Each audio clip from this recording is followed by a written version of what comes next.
सभी संस्कृत के प्रिय विद्यार्थियों, मेरे YouTube चैनल स्वदत्त संस्कृतम पर हार्दिक स्वागत है। आज मैं झारखंड शैक्षिक अनुसंधान एवं प्रशिक्षण परिषद रांची द्वारा उपलब्ध कराया गया वार्षिक परीक्षा 2023-24 जो कि विगत वर्ष का है, आदर्श प्रश्न पत्र लेकर उपस्थित हूँ। कक्षा एकादशी है, विषय संस्कृतम है। समय ये है, आप देख लीजिएगा, पूर्णांक 40 नंबर का होता है इसमें। और जितने भी संस्कृत के विद्यार्थी हैं, पहले तो सामान्य निर्देश आपको अवश्य पढ़ लेना है। सामान्य निर्देश यह है, अस्मिन् प्रश्नपत्रे 40 प्रश्नाः, यानी कि इस प्रश्न पत्र में 40 प्रश्न हैं। सर्वे प्रश्नाः अनिवार्याः, सभी प्रश्न अनिवार्य हैं। प्रत्येक प्रश्नार्थम एकोंको निर्धारितः, और प्रत्येक प्रश्न के लिए एक एक अंक निर्धारित है। प्रत्येक प्रश्नस्य 4 विकल्पाः, प्रत्येक प्रश्न के 4 विकल्प हैं। और उचित विकल्पम चिनुत, उसका उचित विकल्प आपको चुनना है।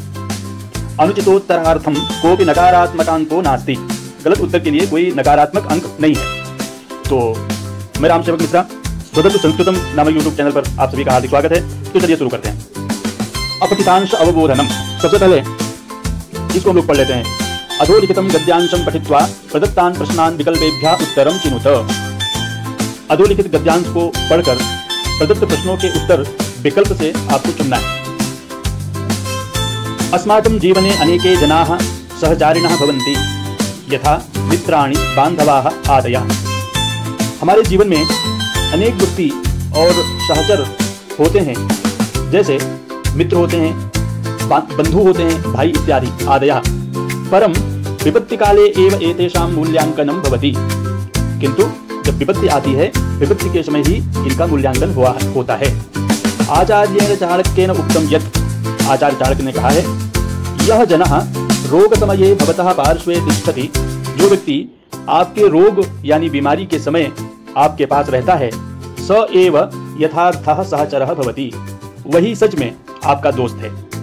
यदा जीवने कोपि भयंकरं कष्टं प्राप्नोति, जब जीवन में कोई भयानक कष्ट को प्राप्त करता है, तस्मिन् समये च यः जनः साहाय्यं करोति सः निश्चयेन सत्यः सखा भवति। तस्मिन् समये, उस समय जो व्यक्ति आपकी सहायता करता है, वह निश्चय ही वो आपका सत्य सखा होता है, वास्तव में वो आपका मित्र होता है। एतादृशैः जनैः सह कदापि मित्रता न त्यजनीया, ऐसे व्यक्तियों के साथ में कभी भी मित्रता त्याग नहीं करना चाहिए, कभी छोड़ना नहीं चाहिए। यथार्थ मित्राणि तु सदैव सम्माननीयाः, जो यथार्थ मित्र होते हैं वो सदैव सम्मान के योग्य होते हैं। तो ये गद्यांश है, चलिए इसके प्रश्न उत्तर देख लेते हैं। मित्राणां मूल्यांकनं कदा भवति? तो संपत्ति काले, ददाति काले, विपत्ति काले, उन्नति काले। तो इसका सही उत्तर क्या होगा? विपत्ति काले।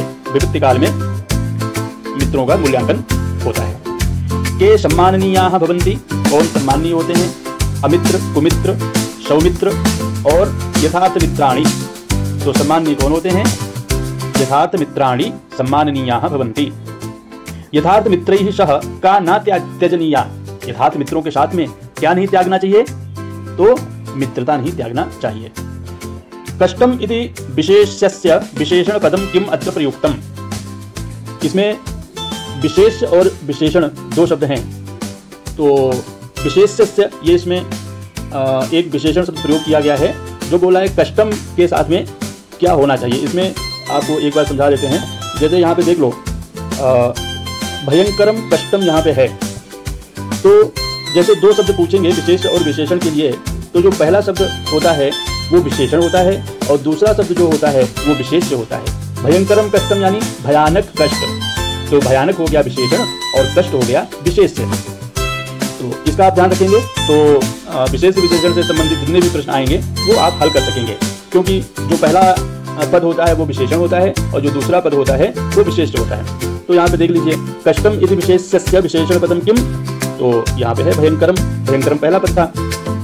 एतेषां पदे का विभक्ति ही, एतेषां इस पद में कौन सी विभक्ति है? तो अगर आपने शब्द रूप याद किया होगा, एतत् शब्द का शब्द रूप आपने याद किया होगा, तो जरूर इसको आप कर पाएंगे। एतेषां, एतेषां बनता है षष्ठी विभक्ति बहुवचन का, एतस्य एतयोः एतेषां। अगर नहीं याद किया हो तो याद कर लेना। आगे बढ़ते हैं। पठितावबोधनम, पठितावबोधनम यानी आपकी जो बुक्स है, आपकी जो बुक है शाश्वती, शाश्वती भाग 1, शाश्वती प्रथमो भागः, उससे प्रश्न इसमें हैं। तो पहला जो क्वेश्चन है, अधोलिखितम पद्यम पठित्वा प्रदत्तान प्रश्नान विकल्पेभ्यः उत्तरम चिनुत। अधोलिखित पद्य को पढ़ना है और जो प्रदत्त प्रश्न है विकल्प में से उत्तरों को चुनना है। तो तत्रास्तिशः कठिनां भूमिं यत्र हि कर्षतिलाङ्गलिकः यत्र च जनपद रथ्याकर्ता प्रस्तरखण्डान् धारयते। एक पाठ है आपकी बुक में है, ईशः कुत्रास्ति, एकादश पाठ है, 11वां पाठ है। और इसके जो रचयिता हैं वो नोबेल पुरस्कार विजेता रविंद्रनाथ टैगोर हैं। और उनकी एक गीतांजलि बुक है, उन्होंने एक बुक लिखा है गीतांजलि, जिसका संस्कृत अनुवाद से यह पाठ लिया गया है। इसमें कवि ने ईश्वर की वास्तविक सत्ता को किसानों, मजदूरों और गरीबों में दर्शाया है। और इसके जो अनुवादक हैं वो व्यास राय शास्त्री जी हैं, संस्कृत जिन्होंने अनुवाद किया है। तो इसमें आपको यह समझना है कि वास्तविक सत्ता, ईश्वर की वास्तविक जो सत्ता है वो किसानों, मजदूरों और गरीबों में दर्शाया है। किसने दर्शाया है? रविंद्रनाथ टैगोर ने। तो रविंद्रनाथ टैगोर जी कहते हैं कि तत्रास्तिशः कठिनां भूमिं, जो तत्रास्तिशः यानी तत्र अस्ति ईशः, इसका समुच्चय है तत्र अस्ति ईशः। ईश यानी ईश्वर वहीं पर हैं। कहाँ पर हैं? जहाँ पर लांगलिकः यानी कि हलवाहा, हल चलाने वाला हलवाहा, वह क्या कर रहा है? कर्षति, खेत को जोत रहा है। कर्षति यानी जोतना। हलवाहा क्या करता है? जो हल चलाता है वो खेत को जोत रहा है। और कैसा खेत है? कठिनां भूमिं, बहुत कठिन है भूमि। तो कठिनां भूमिं यत्र ही लांगलिकः कर्षति, वहीं पे ईश्वर है, तत्र ईश्वरः अस्ति।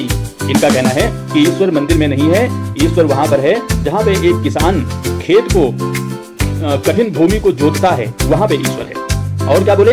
यत्र च जनपद रथ्याकर्ता प्रस्तरखण्डान् धारयते, जहां पर जनपद यानी शहर की सड़क बनाने वाला, रथ्याकर्ता, रथ्याकर्ता मतलब होता है सड़क अथवा रास्ता बनाने वाला, रथ्याकर्ता। तो रथ्याकर्ता यानी रास्ता बनाने वाला, रास्ता, रथ्याकर्ता यानी रास्ता बनाने वाला। और प्रस्तरखण्डान् धारयते यानी कि पत्थर के टुकड़ों को तोड़ रहा है, वही पर ईश्वर है। तो ये हो गया, ये हम लोग देख लेते हैं। इसके बाद में उपर्युक्त पद्यांशः कस्मात् ग्रंथात् संकलितः। तो यहाँ तो हम लोगों ने पढ़ लिया है कि मृच्छकटिक तो होगा नहीं, रामायण होगा नहीं, जातकमाला होगा नहीं, होगा क्या? गीतांजलि, गीतांजलि से यह पद्य दिया गया है। लांगलिकः किं करोति, लांगलिक क्या कर रहा है? तो कर्षति, लांगलिकः कर्षति। प्रस्तरखण्डान् कः धारयते, प्रस्तरखंडों को कौन तोड़ रहा है? तो रास्ता बनाने वाला, रथ्याकर्ता, पत्थरों को तोड़ रहा है। कर्षति इत्यस्मिन् पदे कः लकारः, कर्षति इस पद में कौन सा लकार है? तो अगर आपने लट लकार पढ़ा होगा तो जरूर आप सही निशान लगाएंगे। लट लकार है इसमें, कर्षति, कर्षतः, कर्षन्ति। कठिनां भूमिं अनयोः पदयोः विशेषण पदम किम, तो कठिनां, दो शब्द है इसमें भी, कठिनाम और भूमिम, एक है विशेषण और दूसरा है विशेष। तो अगर आपने पहले वाला जो मैंने विशेष और विशेषण समझाया था आपने समझ लिया है, तो आप जरूर लिख देंगे कि कठिनाम विशेषण है। देखो यहाँ पे कठिनाम है विशेषण और भूमिम है विशेष। अगला प्रश्न देख लेते हैं। अधोलिखितम नाट्यांशम पठित्वा प्रदत्तान् प्रश्नान् विकल्पेभ्यः उत्तरम चिनुत। और इसको पढ़ने के पहले मैं आप सभी को बता दूं कि अगर आप संस्कृत से संबंधित किसी भी विषय, किसी भी पुस्तक को अगर आप पढ़ना चाहते हैं तो स्वतंत्र संस्कृतम नामक यूट्यूब चैनल पर संपर्क करिए। और आपको जो भी बुक्स है, जो भी संस्कृत से संबंधित सिलेबस है, जो बुक्स है वो मैं आपको पढ़ाऊंगा। तो चलिए आगे शुरू करते हैं। अधोलिखितम नाट्यांशम पठित्वा प्रदत्तान् प्रश्नान् विकल्पेभ्यः उत्तरम चिनुत। अधोलिखित नाट्यांश को पढ़ना है और पढ़ करके जो प्रदत्त प्रश्न है उनका विकल्प से चुन करके उत्तर देना है। एक पाठ है हमारी बुक में, सौवर्ण सकटिका पाठ है। तो सौवर्ण सकटिका नामक पाठ से यह लिया गया है। रजनिका कहती है, सनिर्वेदम निश्वस्य, बहुत ही दुख भरी सांस लेकर के वो कहती है, जात कुतोस्माकं सुवर्ण व्यवहारः। इसके नायक हैं चारुदत्त, ये जो पाठ है। और चारुदत्त का एक लड़का होता है, उस लड़के का नाम होता है रोहसेन। ऐसा भी प्रश्न पूछता है कि चारुदत्त के पुत्र का नाम क्या था। चारुदत्तस्य पुत्रस्य नाम किम आसीत्। तो आप लिख दोगे चारुदत्तस्य पुत्रस्य नाम रोहसेनः आसीत्। तो रोहसेन पुत्र है और रतनिका एक दासी है जो बच्चों को खिलाती है।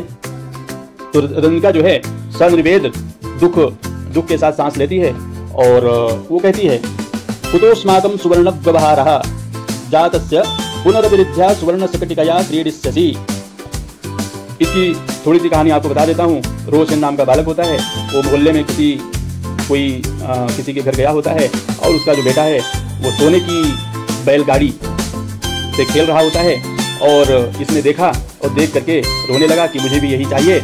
और आकर के जो आया थी दासी उससे बोलता है कि मुझे वही सोने की बैलगाड़ी चाहिए। तो वही दासी बोलती है कि भाई कुतोस्माकं सुवर्ण व्यवहारः, हम लोगों का सोने का आदान प्रदान कहाँ है। तातस्य पुनरविरुद्ध्या, तात यानी पिताजी आपके जब कभी उनके भाग्य में होगा तो सुवर्ण सकटिकया क्रीडिष्यसि, तब तुम सोने की बैलगाड़ी से, सकटिका यानी बैलगाड़ी, तो तब तुम बैलगाड़ी से खेलना। फिर वो स्वगतम, फिर वो अपने मन में ही स्वयं में कहती है चलो तद्यावत् विनोदयामि एनम, चलो इसका थोड़ा मनोरंजन करते हैं, तभी ये बच्चा रोना बंद करेगा। आर्यायाः वसंतसेनायाः समीपम उपसर्पिष्यामि। थोड़ी दूर पे बगल में ही घर था, बसंत सेना नाम की एक गणिका थी, उसका घर था। और रतनिका कहती है चलो बसंत सेना के समीप चलते हैं। उपसृत्य, उसके पास जाकर के आर्ये प्रणमामि, हे आर्ये मैं आपको प्रणाम करती हूँ।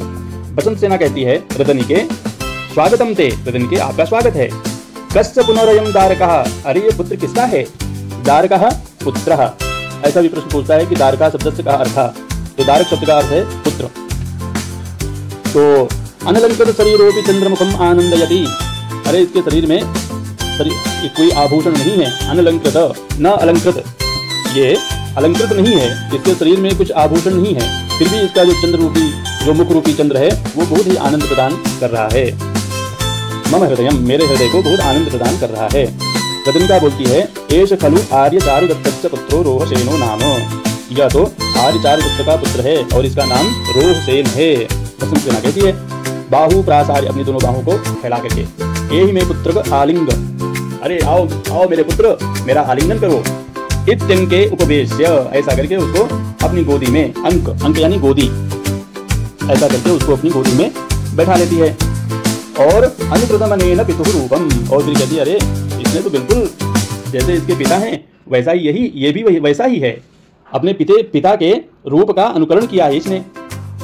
तो ये हो गया। चलो क्वेश्चन आंसर देख लेते हैं। उपर्युक्त नाट्यांशः कस्मात् ग्रंथात् संकलितः, उपर्युक्त जो नाट्यांश है वो किस ग्रंथ से लिया गया है।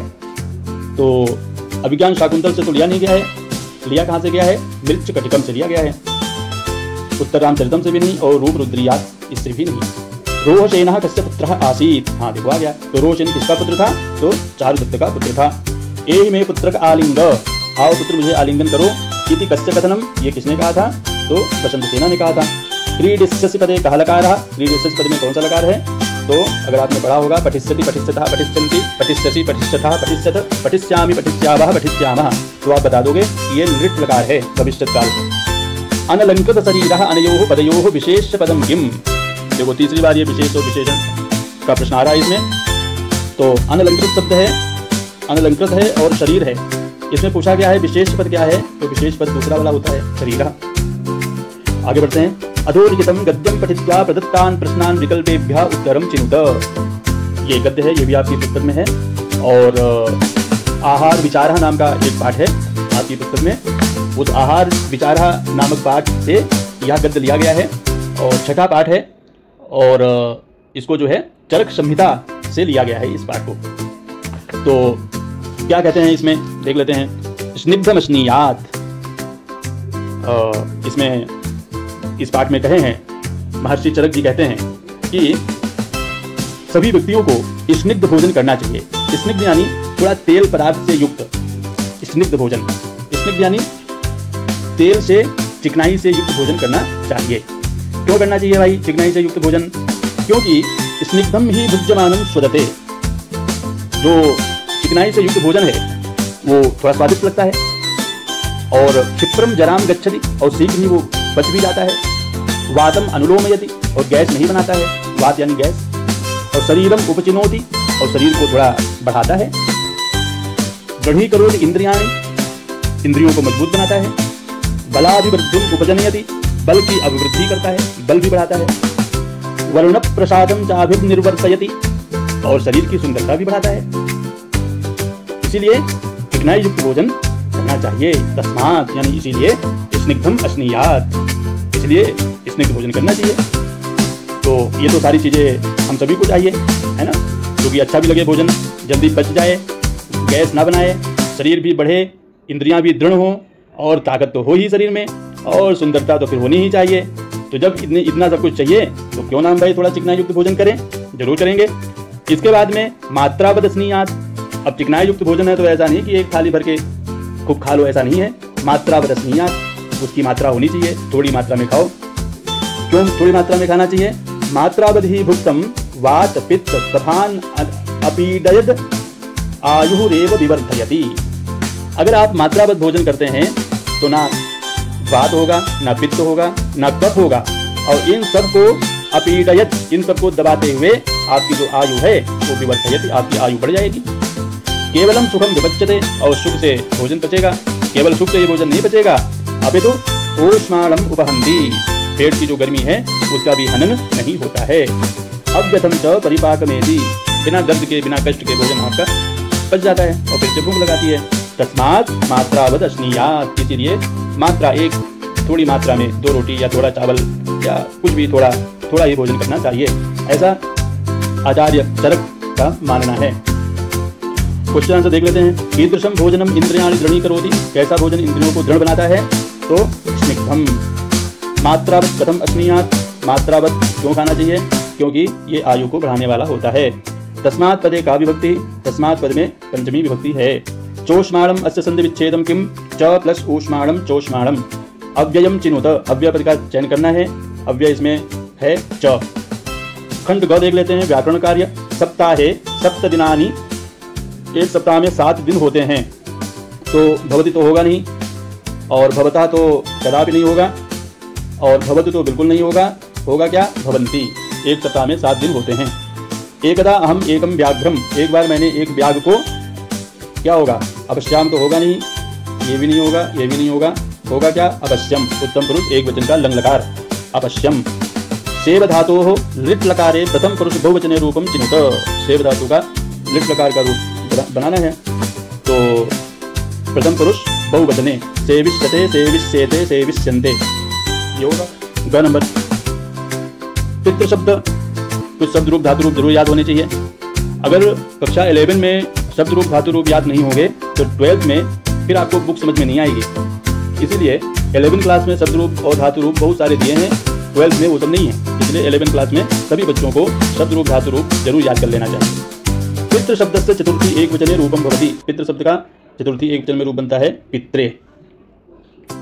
सह मह्यम आनयति, वो मेरे लिए लाएगा। वो मेरे लिए क्या लाएगा? पुष्पाणि, पुष्प लाएगा। अभितः वृक्षाः सन्ति, विभक्ति का क्वेश्चन है। अभितः जहाँ पे लगेगा वहाँ पे द्वितीय विभक्ति होती है। विद्यालयम, विद्यालयम अभितः वृक्षाः सन्ति, विद्यालय के सामने वृक्ष हैं। भिक्षुकः काणः, और ये भी विभक्ति का है। जहाँ पे काढ़ा होगा वहाँ पे कौन सी विभक्ति होगी? वहाँ पे तृतीया विभक्ति होगी। भिक्षुकः नेत्रेण काढ़ः, भिक्षुक नेत्र से काना है। और स्वस्ति, स्वस्ति के साथ चतुर्थी विभक्ति होती है, तुभ्यम स्वस्ति। ह वर्ण से उच्चारण स्थानम किम, ह वर्ण का उच्चारण स्थान क्या होता है? तो अकुह विसर्जनीयानाम कंठः, अ क वर्ग और ह और विसर्ग का उच्चारण स्थान कंठ होता है। तो आराम से निशान लगा देना कंठ ह वर्ण का। एतेषु वर्णेषु दंत वर्णः कः, इनमें से दंत वर्ण कौन सा है? तो दंत वर्ण का सूत्र है ऋतुलसा नाम दंताः, रि त थ द ध और सा दंत सा, इन सभी का उच्चारण स्थान दंत होता है। तो त थ द ध इसमें आता है ध में, तो ध है दंत वर्ण। वर्ण याद कर लेना अगर याद ना हो तो। 31 क्वेश्चन में वर्ण संयोजन है। वर्ण संयोजन और वर्ण वियोजन से एक एक दो क्वेश्चन भी आ सकते हैं। तो वर्ण संयोजन और वर्ण वियोजन करना आपको आना चाहिए। क मूर्धन्य श और अ से बनता है छ, और त र और ई से बनता है त्रि, और य और आ से बनता है यह। ऐसे मिला करके आप लिख सकते हो क्षत्रियः। इत्यस्य वर्ण संयोजनम कृत्वा लिखत, क्षत्रिय हो गया। मया पुस्तकम, आत्मनेपद का ये सेंटेंस है। मया पुस्तकम क्या होगा, पठ्यते, मेरे द्वारा पुस्तक पढ़ी जाती है। फिर बोला भाई त्वया किम पठ्यते, आप क्या पढ़ रहे हो। आगे है भग्नावशेषा इत्यस्य संधि विच्छेदम चिनुत। भग्नावशेषा संधि विच्छेद होता है इसका क्या, भग्न प्लस अवशेषः, भग्न प्लस अवशेषः। कः प्लस चित् क्या होगा संधिपदम, कश्चित्। गीतांजलि इत्यस्य रचनाकारः कः, ये तो हम लोगों ने पढ़ लिया, रविन्द्रनाथ टैगोर। शूद्रकस्य रचनां चिनुत, शूद्रक की रचना मृच्छकटिकम्। और बाणोच्छिष्टं जगत् सर्वम् इति कस्य विषये प्रसिद्धः, बाणोच्छिष्टं जगत् सर्वम्, बाण ने पूरे जगत को झूठा कर दिया। बाण महर्षि महाकवि बाण ने पूरे जगत को झूठा कर दिया। तो कौन है ये, बाणभट्ट ने, बाणभट्ट के विषय में ये कहा गया है। कविषु श्रेष्ठः, कवियों में कौन श्रेष्ठ है, तो कविषु कालिदासः श्रेष्ठः। अंतिम प्रश्न है रूपरुद्रीयम कस्य रचना, रूपरुद्रीयम किसकी रचना है, तो अभिराज राजेंद्र मिश्र की रचना है। ठीक है, आप सभी का बहुत बहुत धन्यवाद, और इसको पढ़ लीजिए, और अच्छा लगे तो मेरा चैनल सब्सक्राइब करो और शेयर करो। फिर आगे हम लोग मिलते रहेंगे। सभी का बहुत बहुत धन्यवाद।